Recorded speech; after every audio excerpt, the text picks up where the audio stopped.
والعاقبة للمتقين والصلاة والسلام على سيد الأنبياء والمرسلين أما بعد فأعوذ بالله من الشيطان الرجيم بسم الله الرحمن الرحيم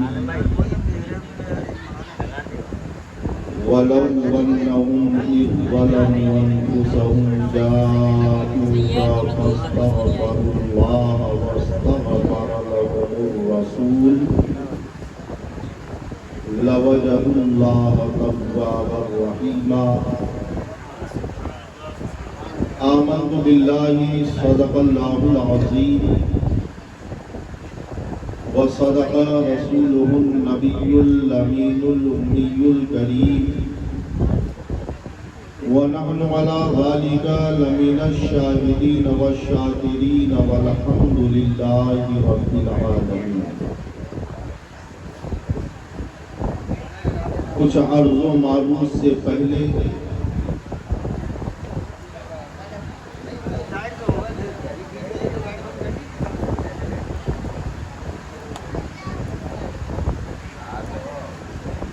اس آبائے نامدار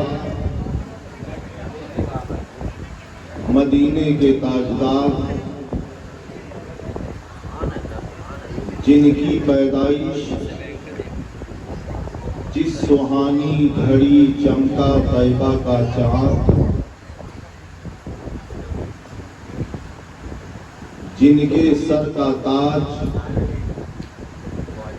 جس کے ماتھے شفاعت کا صحرا رہا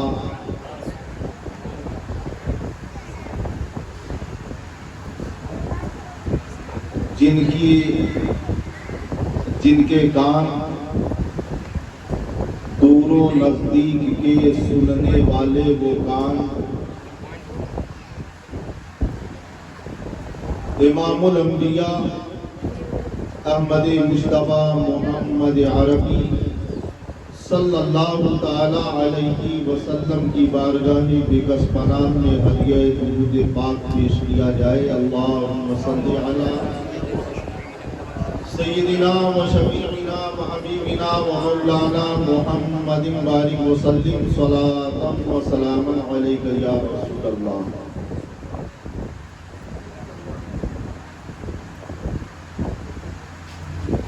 عالم ربانی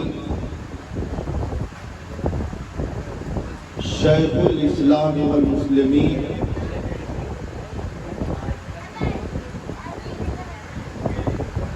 رئیس المحققین سید المتکلمین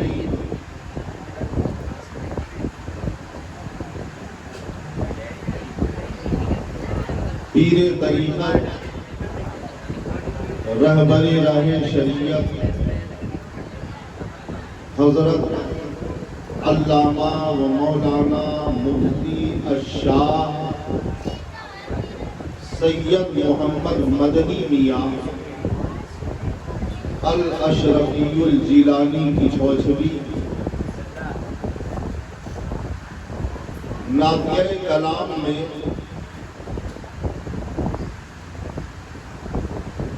ارشاد فرماتے ہیں نہ حسن ماہ نہ خورشید کے جمال میں ہے نہ حسن ماہ نہ خورشید کے جمال میں ہے جو بات میرے نبی آپ کے بلال میں ہے.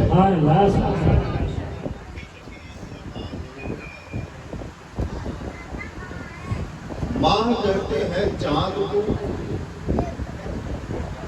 اور خورشید کہتے ہیں سورج کو.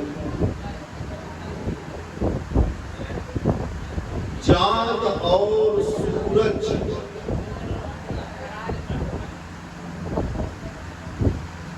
کے اندر وہ حسن نہیں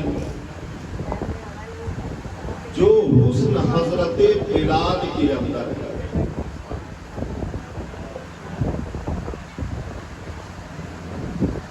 ذرا عقیدت دیکھیے حضور شیخ الاسلام والمسلمین کی.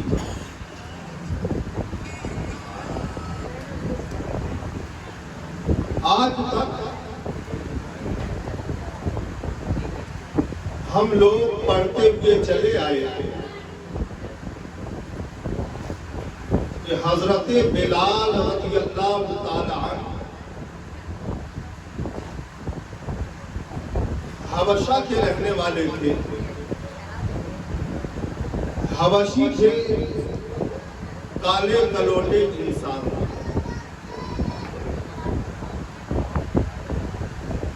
بظاہر ان کی چمڑی بہت کالی تھی.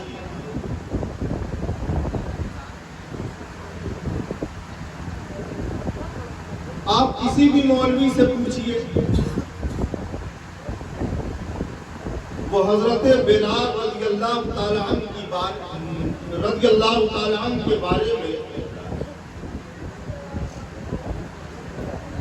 وہ یہی بتائے گا کہ حضرت بلال رضی اللہ تعالی عنہ کالے کلوٹے انسان.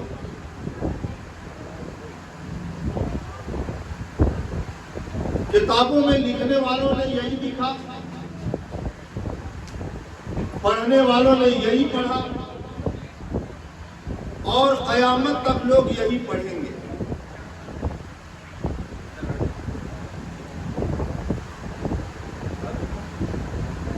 لیکن حضرت شیخ الاسلام والمسلمین فرماتے ہیں کہ چاند اور سورج کے اندر وہ حسن و جمال نہیں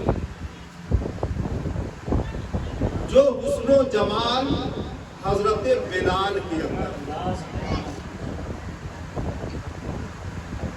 اب یہاں ایک سوال پیدا ہوتا ہے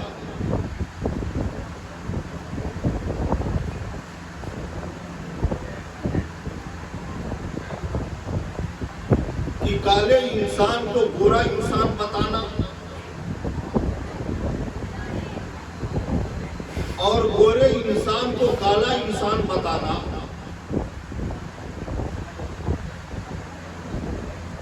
یہ احمقانہ انداز ہے.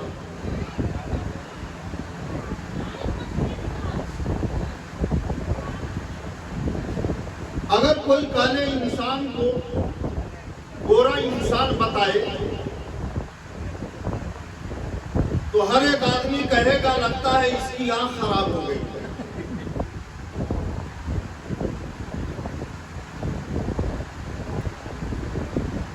یا کہنے والے کے بارے میں کہے گا یہ پاگل ہو گیا، یہ مجنون دیوانہ ہو گیا کہ یہ کالے کو سفید دیکھ رہا ہے، سفید کو کالا کر رہا ہے.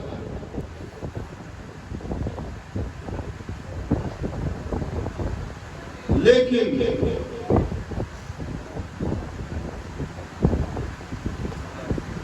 حضور شیخ الاسلام کی نظر ایک حدیث پر پڑی، اور وہ حدیث یہ ہے کہ حضرت بلال رضی اللہ تعالی عنہ ایک مرتبہ مکے کی گلیوں سے گزر رہے تھے. مکے کے کافروں نے حضرت بلال کے راستے کو روک لیا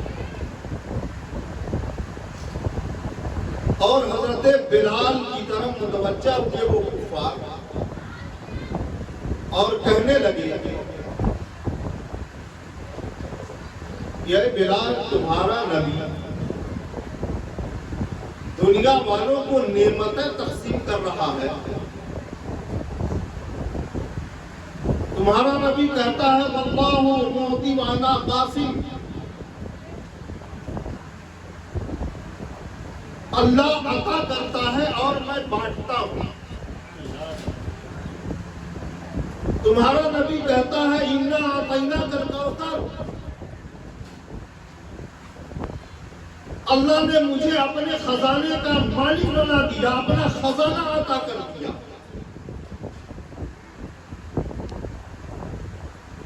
تمہارا نبی کسی کو علم بانٹ رہا ہے، اگر ایک چرواہا آتا ہے تو مالدار بن کے جاتا ہے، ایک جاہل آتا ہے عالم بن کے جاتا، ایک گڑھیا آتا ہے وقت کا محدث بن کے جاتا ہے۔ تمہارا نبی دنیا میں نعمتیں بانٹ رہا ہے اور آج تک تم اپنے نبی سے حسن نہ مانگ سکے، اپنے نبی سے جمال نہ مانگ سکے۔ جب کافروں نے حضرت بلال کو تانا دیا تو حضرت بلال کافروں کے تانے کو سن کر روتے ہوئے آقا کریم کی بارگاہ میں آئے۔ جب آقا کریم صلی اللہ علیہ وسلم نے اپنے عاشق حضرت بلال کو روتے ہوئے دیکھا تو آقا کریم صلی اللہ علیہ وسلم نے پہلے تو حضرت بلال کو اپنے سینے سے لگایا، رونے کی وجہ پوچھی، رونے کا سبب پوچھا تو حضرت بلال نے پورا واقعہ بتا دیا۔ اس کے بعد ہمارے اور آپ کے نبی نے ارشاد فرمایا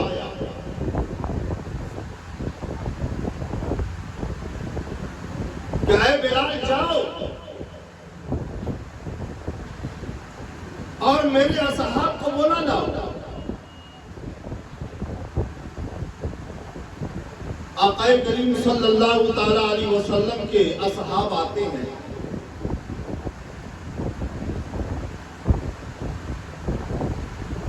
رسول اپنے اصحاب کے بیچ جلوگر ہیں۔ حضرت بلال آقا کریم کے بغل میں بیٹھے ہوئے ہیں۔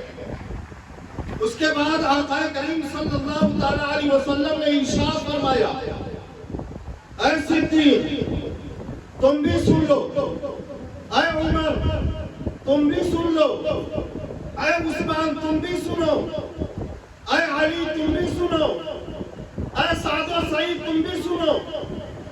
میرے جتنے صحابی ہیں ہر ایک صحابی سن لے، رب تبارک و تعالیٰ نے ابھی جنتی حوروں کے حسن کو مکمل نہیں کیا ہے، اور مکمل اس وقت ہوگا جب حضرت بلال کی سیاہی کو تل بنا کر جنتی حوروں کے چہروں پر سجا نہ دیا جائے، اور جب رب تبارک و تعالیٰ حضرت بلال کی سیاہی کو جنتی حوروں کے چہروں پر دل بنا کر کے سجا دے گا تو ادھر جنتی حوروں کا حسن مکمل ہو جائے گا، ادھر حضرت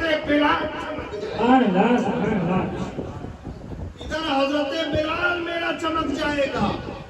اس حدیث پر جب نظر پڑی تو شیخ الاسلام والمسلمین نے کہا چاند اور سورج کے اندر جو حضرت بلال کے اندر ہے۔ اور اس کے بعد آگے فرماتے ہیں خلاف کعبہ کہا، گنبد رسول کہا، خلاف کعبہ کہا، گنبد رسول کہا، فراق میں ہے کہا لطف جو وصال میں ہے، فراق میں ہے کہا لطف جو وصال میں ہے۔ خلاف کعبہ کہا، گنبد رسول کہا۔ یہ کعبہ ہم سب کا قبلہ ہے۔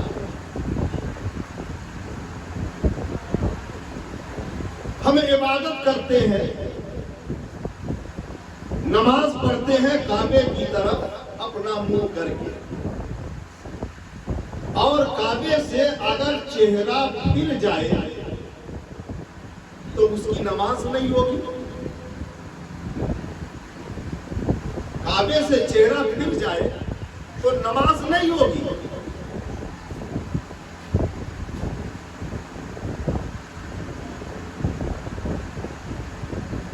اس لیے کہ ہم سب کا قبلہ کعبہ، ہر ایک آدمی کعبے کی طرف منہ کر کے نماز پڑھتا ہے. لیکن آپ نے اپنے شعر میں ایک سوال قائم کیا اور اس کا جواب دیا. سوال یہ کہ مدینہ افضل یا مکہ افضل؟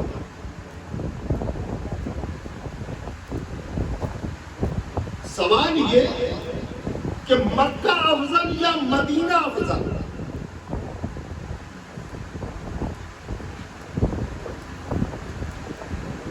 تو آپ نے جواب دیا فراق میں ہے کہاں، لطف جو وصال میں ہے.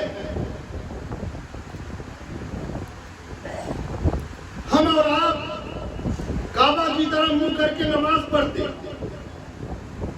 لکھنے والوں نے لکھ دیا کعبے کی طرح منہ کر کے نماز پڑھو.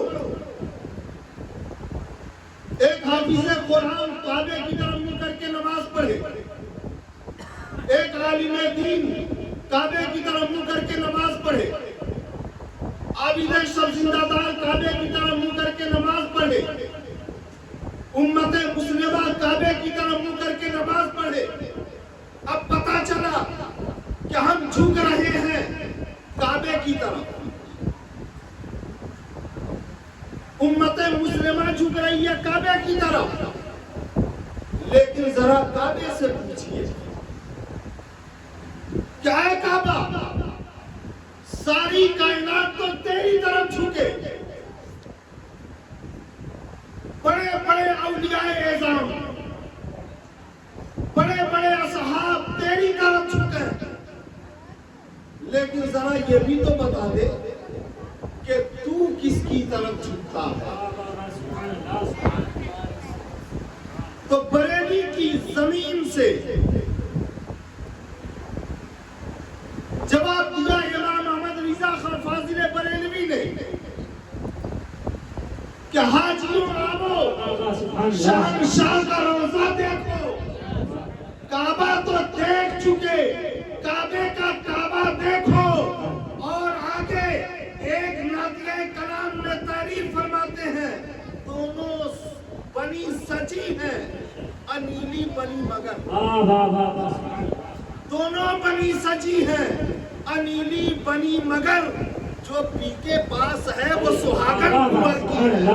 نعرہ تکبیر، نعرہ رسالت، علماء اہل سنت، جشن عید میلاد النبی، نعرہ تکبیر، نعرہ رسالت. بابا سبحان اللہ سبحان اللہ. تو اعلیٰ حضرت نے فرمایا کہ کعبہ بھی اپنی جگہ افضل اور مدینہ بھی اپنی جگہ افضل، لیکن جس کے صدقے میں رب نے کعبہ بنایا، جس کے صدقے میں مکے کو فضیلت دی، وہ ذات مدینے میں جلوہ گر. اس لیے جہاں آقائے کریم صلی اللہ تعالی علیہ وسلم آرام فرما رہے ہیں، وہ جگہ کعبے سے بھی افضل ہے، عرش اعظم سے بھی افضل ہے، اور جنت الفردوس سے بھی افضل ہے. اور یہی ہمارا اور آپ کا عقیدہ ہونا چاہیے، یہی ہمارا اور آپ کا عقیدہ ہونا چاہیے.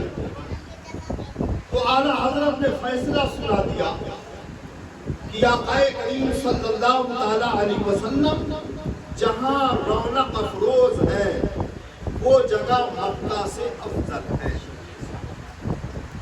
میں نے آیت کریمہ کی تلاوت کی، وَلَوْ أَنَّهُمْ إِذْ ظَلَمُوا أَنفُسَهُمْ جَاءُوكَ، اگر تم اپنی جانوں پر ظلم کر لو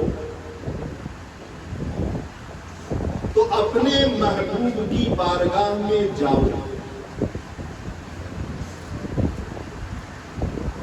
اور اپنے رب سے بخشش طلب کرو۔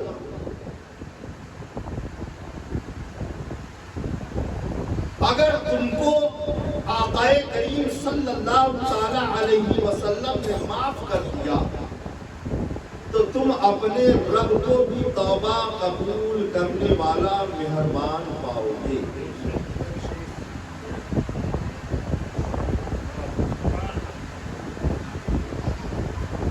میں اصلاحی گفتگو کرنے کی کوشش کروں گا اس آیت پر۔ رب نے کہا وَلَوْ أَنَّهُمْ إِذْ ظَلَمُوا، اگر تم اپنی جان پر ظلم کر۔ اب ظلم کس کو کہتے ہیں؟ تو علماء مفسرین نے ظلم کی تعریف کی وَضَعُ الشَّيِّ عَلَى غَيْرِ مَحَلِّهِ،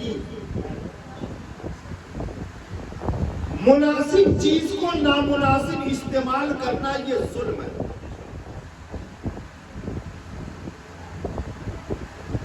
مثال کے طور پر ٹوپی کے بنانے والے نے ٹوپی بنائی سر پر رکھنے کے لیے، اور اگر کوئی سر پر رکھنے کے بجائے پیر میں ڈال دے تو یہ ظلم ہے۔ گلاس کے بنانے والے نے گلاس کو بنایا پانی پینے کے لیے، لیکن اگر کوئی گلاس میں تھوکے تو یہ ظلم ہے۔ اوغلدان کے بنانے والے نے اوغلدان کو بنایا کہ اس میں ہاتھ دھویا جائے، تھوکا جائے، لیکن اگر کوئی اس سے پانی پیے تو یہ ظلم ہے۔ یعنی مناسب چیز کو نامناسب استعمال کرنا، اسی کا نام ظلم ہے۔ اب اللہ تبارک و تعالیٰ نے قرآن میں ارشاد فرمایا اگر تم اپنی جانوں پر ظلم کر لو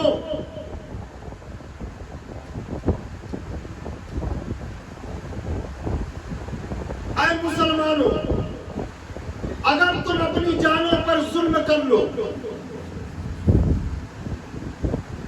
تو اپنے محبوب کی بارگاہ میں آؤ۔ اب ہم نے اور آپ نے اپنی جانوں پر ظلم کیسے کیا؟ اللہ نے نماز ہم پر فرض کر دی، ہم نماز کو چھوڑ دیں تو جان پر ظلم ہے۔ اللہ نے روزہ فرض کیا، اگر روزہ ترک کر دیں تو یہ جان پر ظلم ہے۔ اللہ نے ہم پر زکوٰۃ کو فرض کیا، سب پر نہیں، جو استطاعت رکھتے جو مالک نصاب ہے، اور اگر وہ زکوٰۃ نہ دے تو جان پر ظلم۔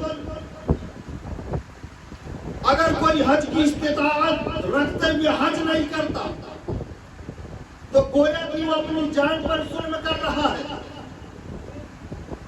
تو اگر تم اپنی جان پر ظلم کر لو تو اپنے محبوب کی بارگاہ میں آؤ، اپنے محبوب کی بارگاہ میں آؤ۔ اب پتا چلا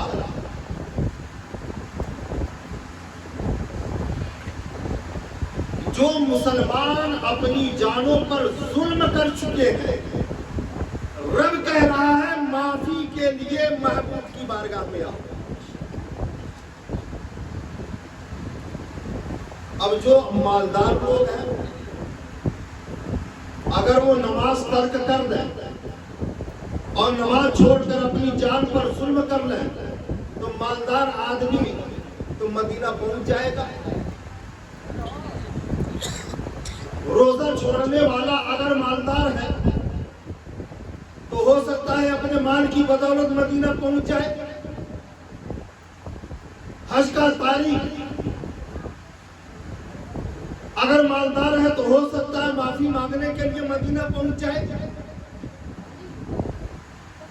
تو مالدار کے لیے ایک آپشن ہے کہ اگر مال ہے تو وہ مال کے ذریعے مدینہ پہنچ سکتا اور آقائے کریم کی بارگاہ میں جا کر کے وہ معافی مانگ سکتا ہے. لیکن ایک غریب مسلمان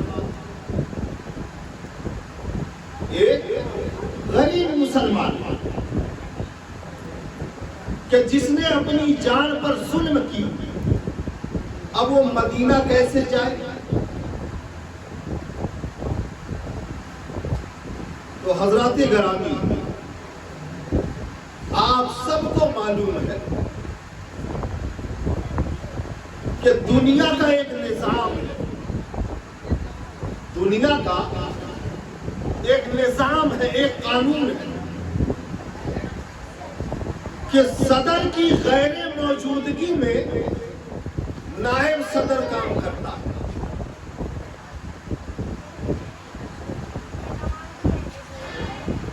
منیجر کی غیر موجودگی میں نائب منیجر کام کرتا ہے.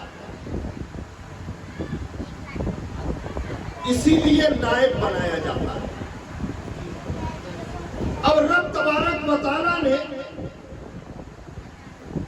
آقا کریم صلی اللہ تعالی علیہ وسلم کی بارگاہ میں جانے کے لیے ہم سے اور آپ سے کہا، لیکن آقا کریم صلی اللہ تعالی علیہ وسلم نے ارشاد فرمایا، العلماء ورثۃ الانبیاء، اولیاء علماء یہ انبیاء کے وارث، اولیاء علماء یہ انبیاء کے وارث. اب اے غریب مسلمانوں، فکر نہ کرو، ایک مالدار آدمی اپنی جان پر ظلم کر کے مدینہ پہنچ سکتا ہے، ایک غنی آدمی اپنی جان پر ظلم کر کے مدینہ تو مال کے ذریعے پہنچ سکتا ہے. لیکن اے غریب مسلمانوں، اگر تم اپنی جان پر ظلم کر لیے ہو اور مدینہ نہیں پہنچ سکتے تو نبی کے وارثین کی بارگاہ میں پہنچ جاؤ، خواجہ کی بارگاہ میں پہنچ جاؤ، مخدوم کلیری کی بارگاہ میں پہنچ جاؤ، مخدوم کشوری کی بارگاہ میں پہنچ جاؤ. تمہاری نظر میں جو ولی ہے، جو اچھے عالم ہیں، ان کی بارگاہ میں پہنچ جاؤ اور ان کی بارگاہ میں جا کر توبہ کرو اور ان کو گواہ بنا لو. اگر تم توبہ کر لو گے اور وہ گواہ بن جائیں گے تو رب تبارک و تعالیٰ تمہاری توبہ کو قبول نعرہ تکبیر، نعرہ رسالت، علماء اہل سنت، سرکار کی آمد، جشن عید میلاد النبی، نعرہ تکبیر. اس لیے کہ نبی کے وارث اولیاء اعظام ہیں.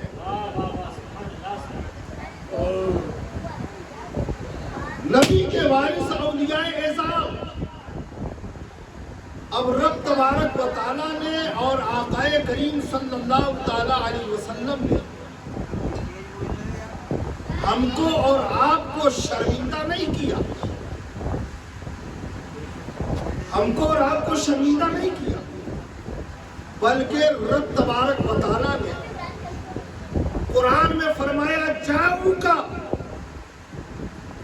میرے نبی کی بارگاہ میں آؤ. اور نبی نے فرما دیا کہ اگر میرے پاس تک نہیں آ سکتے تو میرے غلاموں کی بارگاہ میں چلے جائیں. اس لیے حضرات گرامی، اگر ہم اور آپ اپنی جان پر ظلم کر لیں تو توبہ کرنے کے لیے اولیاء اعظام کی بارگاہ میں جائیں اور ان کو اپنے توبہ پر گواہ بنا لیں. اچھا، یہی عادت اولیاء اعظام کی رہی ہے، یہی عادت اولیاء اعظام کی رہی ہے. جب بھی وہ توبہ کرتے تھے تو اپنے توبہ پر کسی مقدس بندے کو گواہ بنا لیتے. تاکہ کل میدان محشر میں رسوائی نہ ہو۔ اور ہماری اور آپ کی عادت کیا ہے؟ صبح میں گناہ کرتے، ظہر میں توبہ کر لیتے ہیں، عصر کی نماز آنے نہیں پاتی پھر گناہ کر لیتے ہیں، مغرب میں آ کر کے توبہ کر لیتے ہیں، لیکن پھر بھی ہمارا رب اتنا کریم ہے، ہم سب کا رب اتنا کریم ہے کہ جب ہم ندامت سے آنسو بہاتے ہیں تو رب کو ہماری حالت پر ترس کھا لیتا ہے اور ہمارے گناہوں کو معاف فرما دیتا ہے۔ اب اسی جاؤکا میں ایک حرف ہے ق، جاؤکا۔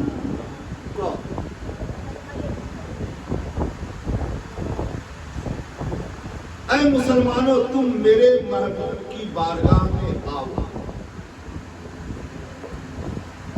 اب یہ عربی میں لفظ کاف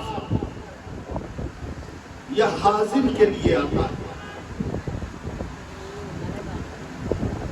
دیکھیے دو لفظ ہوتے ہیں، حاضر اور غائب۔ غائب کی ضد حاضر اور حاضر کی ضد غائب۔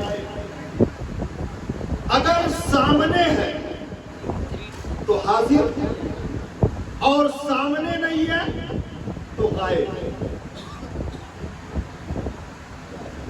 اب رب نے کہا جاؤکا، اور یہ لفظ کاف حاضر، یہ لفظ کاف حاضر۔ اب رب نے ہم کو اور آپ کو بتا دیا، اے مسلمانوں، تمہیں گھبرانے کی ضرورت نہیں ہے۔ جاؤکا میں جو کاف ضمیر ہے یہ اشارہ اس بات کا کر رہا ہے کہ جہاں اپنے محبوب کو یاد کرو گے وہی محبوب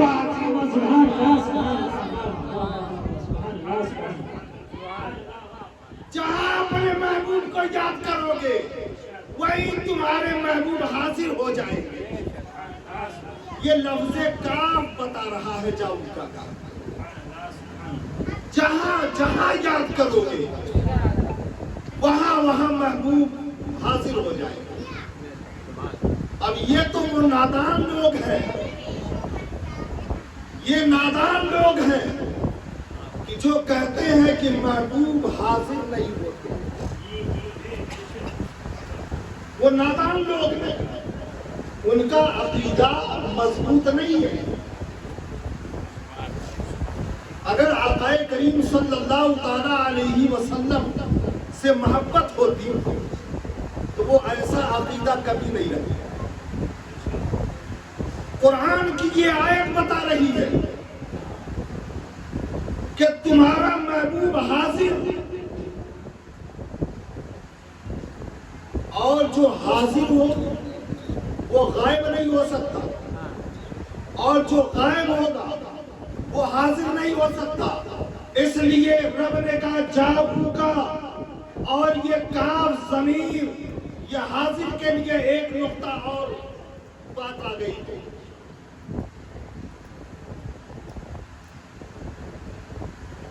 آپ بات کس سے کریں گے؟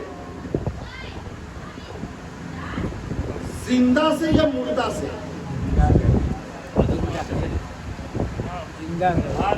کس سے بات کریں گے آپ؟